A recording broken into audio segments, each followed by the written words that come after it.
The other audiological test which we perform is known as the tympanometry, and the graph is tympanogram. The main difference is ऑडियोग्राफ जो है, जो audio pure tone audiometry है, it is an subjective test.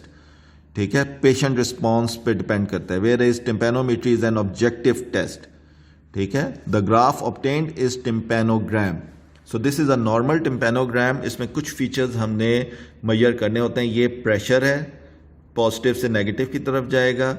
ये peak आएगी. Peak is the compliance movement of the ear drum. उससे जो pressure वो होएगा, प्रेशर के साथ जो पीक कंप्लायंस आएगी वो ये मेजर करता है.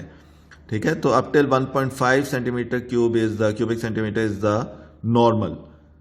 तो ये एक नॉर्मल टाइप ए ग्राफ है.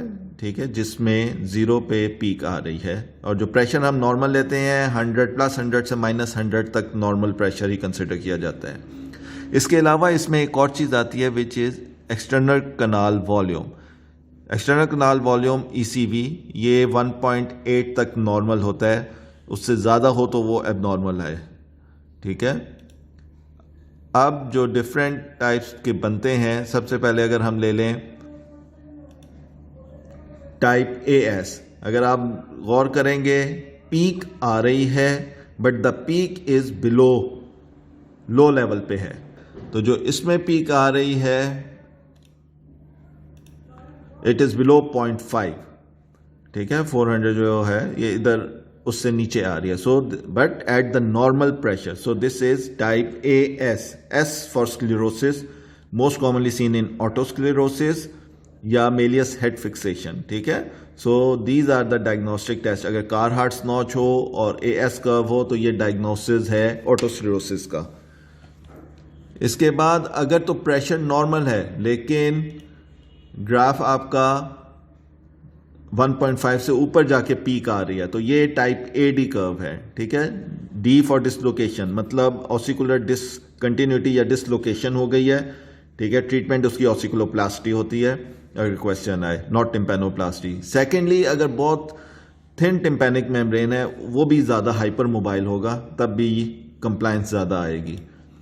इसके अलावा क्या होता है, अगर नेगेटिव प्रेशर में पीक आ रही हो, ठीक है, then it is type C, Eustachian tube dysfunction में. अब अगर अंदर फ्लूइड जमा हुआ है तो we will get a flat curve. ये नॉर्मल ऐसे पीक आ रही है, ये फ्लैट है. फ्लैट में पीक नहीं आती. So don't confuse a flat curve with the otosclerosis. Otosclerosis में पीक आएगी.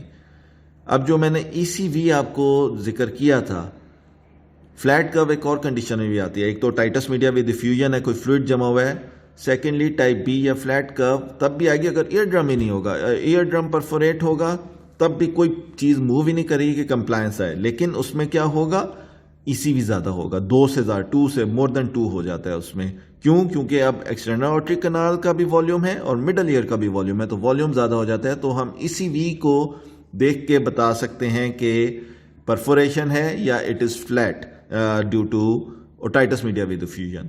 अगर ECV 2 से कम पे होगा और फ्लैट का वो, then the diagnosis is OME, otitis media with diffusion. लेकिन अगर ECV 2 से ज़्यादा और फ्लैट का वो, then it will be a perforation.